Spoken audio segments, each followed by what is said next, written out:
Krvava bajka. Bilo je to u nekoj zemlji seljaka na brdovitom Balkanu.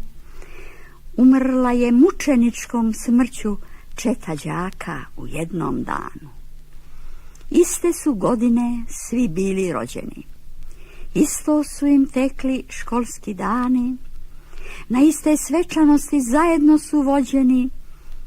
Od istih bolesti svi pelcovani i svi umrli u istom danu. Bilo je to u nekoj zemlji seljaka na brdovitom Balkanu. Umrla je mučeničkom smrću četa đaka u jednom danu. A 55 minuti pre smrtnog trena sedela je u đačkoj klupi četa malena i iste zadatke teške rešavala, koliko može putnik ako ide peške i tako redom.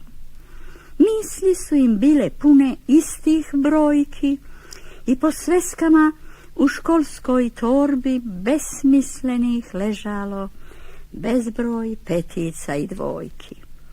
Pregršt istih snova i istih tajni rodoljubivih i ljubavnih stiskali su u dnu džepova. I činilo se svakom da će dugo, da će vrlo dugo trčati ispod svoda plava, dok sve zadatke na svetu ne posvršava. Bilo je to u nekoj zemlji seljaka na brdovitom Balkanu. Umrla je junačkom smrću četa đaka u istom danu.